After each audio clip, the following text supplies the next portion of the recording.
రైతుల ఆత్మహత్యలు మరొకసారి కంటతడి పెట్టిస్తున్నాయి. 3 సంఘటనలు చోటు చేసుకుని ఒక్క రోజులో తమకున్నటువంటి భూమే కాకుండా కాస్త ఆశ పెట్టుకుని కౌలుకి ఎక్కువ భూమి తీసుకుని ఆ పైన అక్కడ వ్యవసాయంలో భారీ అప్పులు తీసుకుని పెట్టుబడులు పెట్టి అది కాస్త గిట్టుబాటు కాక ప్రాణాలు కోల్పోయినటువంటి ముగ్గురి ఉదంతం ఇది.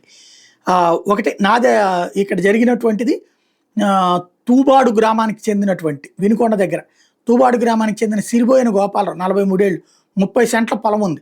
ఏటా కొంత భూమి కౌలుకు తీసుకుని సాగు చేస్తున్నారు. ఈ ఏడాది 5 ఎకరాలు అట్లా కౌలుకు తీసుకుని మిర్చి 10 ఎకరాల్లో పొగాకు కూడా సాగు చేశారట. అంటే 5 ఎకరాల్లో మిర్చి 10 ఎకరాల్లో పొగాకు కౌలుకు తీసుకుని అయితే చీడపీడల కారణంగా మిర్చి దిగుబడి రాక నష్టపోతాయి. పొగాకు ధరల పతనం అవడంతో కొనేనాదులు లేక ఇంటి సమీపంలో పొగాకు నిల్వ చేశాడు. సాగులో సుమారు 20-25 లక్షల వరకు నష్టాలు పాలయ్యాడు.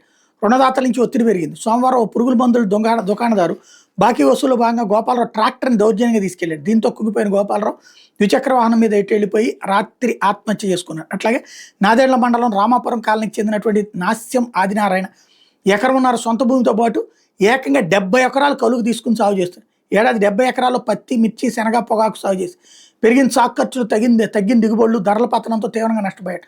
50 నుంచి 60 లక్షల వరకు అప్పులు ఉన్నట్టు కుటుంబ సభ్యులు చెప్పారు. సోమవారం ద్విచక్ర వాహనం మీద పొలాల్లోకి వెళ్ళి పురుగు మందు దాగి బలవన్మరణానికి పాల్పడ్డాడు. అట్లాగే వ్యవసాయంలో నష్టాలు రావడంతో రైతు ఉరి వేసుకుని ఆత్మహత్యకు పాల్పడ్డ సంఘటన పల్నాడు జిల్లా ఈవూరు మండలం కొచ్చెర్ల గ్రామంలో జరిగింది. బండి కొండయ్య 52 ఏళ్ళు 3 ఏళ్ళుగా 6 ఎకరాలు కౌలుకు తీసుకుని వ్యవసాయం చేస్తున్నాడు. మిరప, పొగాకు, వరి సాగు చేస్తూ నష్టాలు పాలయ్యాయి.